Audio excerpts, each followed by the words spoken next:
मित्रों, आम्रपाली को इतिहास की सबसे खूबसूरत महिला कहा जाता है। आम्रपाली की खूबसूरती की तुलना किसी भी चीज़ से नहीं की जा सकती है, लेकिन आम्रपाली की खूबसूरती ही उसके दुर्भाग्य की सबसे बड़ी वजह बनी। आम्रपाली को बहुत ही कम उम्र में राज्य के आदेश से वेश्या बनना पड़ा। वह शायद इतिहास की इकलौती ऐसी महिला थी जिसे ऐसी बदनसीबी झेलनी पड़ी। एक खूबसूरत लड़की से नगर वधू बनने और उसके बाद भिक्षुणी बन जाने की यात्रा में उस युग के कई प्रसिद्ध लोगों के नाम आते हैं। आइए जानते हैं आम्रपाली की ट्रेजिक और दुख भरी यह कहानी। मित्रों, प्राचीन भारत में 500 ईसा पूर्व लिच्छवी गणराज्य की राजधानी वैशाली में एक गरीब दंपति को एक आम के पेड़ के नीचे एक लड़की पड़ी मिली थी। आम्रपाली के माता पिता का नाम ज्ञात नहीं है। वह आम के पेड़ के नीचे पड़ी मिली थी, इसलिए उसका नाम आम्रपाली रख दिया गया। आम्रपाली अपने समय की सबसे खूबसूरत महिला थी। पाली ग्रंथों में उसके सौंदर्य का विवरण मिलता है। आम्रपाली इतनी खूबसूरत थी कि नगर का हर पुरुष उससे विवाह करने के लिए लालायित था। पाली ग्रंथों के मुताबिक राजा से लेकर व्यापारी हर कोई आम्रपाली को पाना चाहता था। आम्रपाली के लिए शादी के प्रस्तावों के ढेर लग गए। इतने सारे विवाह प्रस्तावों की वजह से आम्रपाली के माता पिता बड़ी दुविधा में फंस गए थे। अगर आम्रपाली के लिए किसी एक को उसके माता पिता चुनते तो नगर के बाकी पुरुष खफा हो जाते। नगर में अशांति तक फैल सकती थी। पाली ग्रंथों के मुताबिक वैशाली एक लोकतांत्रिक राज्य था जिसकी अपनी एक संसद भी थी। जब आम्रपाली की खबर वैशाली संसद के सदस्यों तक पहुंची तो उन्होंने इस मुद्दे पर चर्चा करने का फैसला किया।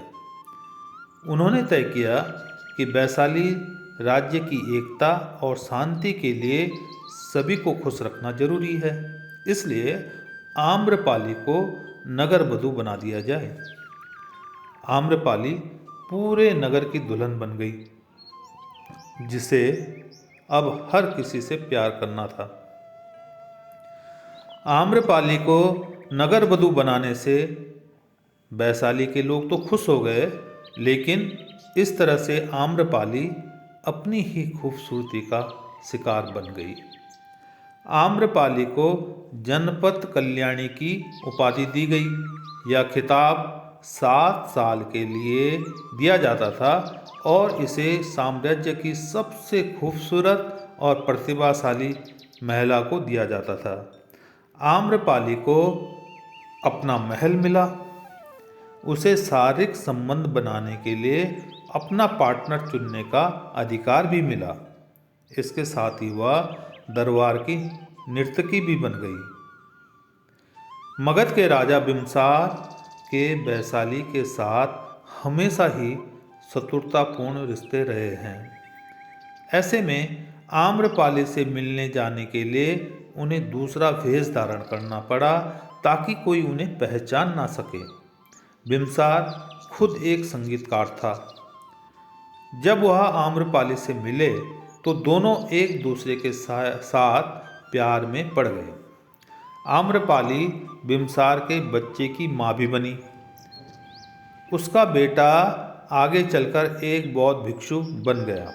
एक बार जब बिम्बसार ने वैशाली पर आक्रमण किया तो उसने आम्रपाली के महल में शरण ली। उसी दौरान आम्रपाली को बिम्बसार की असली पहचान पता चल गई। आम्रपाली ने बिम्बसार से युद्ध रोकने के लिए कहा और बिम्बसार ने आम्रपाली की बात मान ली। बिम्बसार ने आम्रपाली को मगध की महारानी बनने का प्रस्ताव भी दिया, लेकिन आम्रपाली ने इस प्रस्ताव को अस्वीकार कर दिया, क्योंकि वैशाली और मगध शत्रु थे। अगर आम्रपाली ने बिम्सार के प्रस्ताव को स्वीकार कर लिया होता तो शायद भयंकर युद्ध छिड़ जाता और हजारों लोग मारे जाते। बिम्सार का पुत्र अजातशत्रु भी आम्रपाली पर मोहित हो गया था। आम्रपाली भी उससे प्यार करने लगी थी, लेकिन जब वैशाली के लोगों को पता चला तो उन्होंने आम्रपाली को जेल में डाल दिया। अजातशत्रु इस बात से इतना क्रोधित हो गया कि उसने वैशाली पर कहर बरपा दिया। कई लोगों की जान चली गई। उस विभीषिका से आम्रपाली दुख हुए हो गई। वह अपने राज्य से बहुत प्यार करती थी, उसकी कीमत पर वह अपने प्रेम को नहीं पाना चाहती थी। जहाँ बड़े बड़े व्यापारी राजकुमार आम्रपाली पर मोहित हो गए थे, वहीं आम्रपाली एक बौद्ध भिक्षु पर मोहित हो गई। आम्रपाली ने बौद्ध भिक्षु को न केवल खाने पर आमंत्रित किया, बल्कि 4 महीने के प्रवास के लिए भी अनुरोध किया। बौद्ध भिक्षु ने उत्तर दिया कि वह अपने गुरु बुद्ध की आज्ञा के बाद ही ऐसा कर सकते हैं। बुद्ध ने सबको हैरानी में डालते हुए बौद्ध भिक्षु को उसकी अनुमति दे दी। 4 महीने बाद आम्रपाली बौद्ध भिक्षु के साथ आई और बुद्ध के चरणों में गिर गई। आम्रपाली ने जो कहा उसे सुनकर सब हैरान हो गए। आम्रपाली ने कहा, मैं आपके बौद्ध भिक्षु को मोहित नहीं कर पाई, लेकिन उनकी आध्यात्मिकता ने मुझे उन्हीं की राह पर चलने को विवश कर दिया है। तो मित्रों, सुनी आपने ये कहानी आम्रपाली की।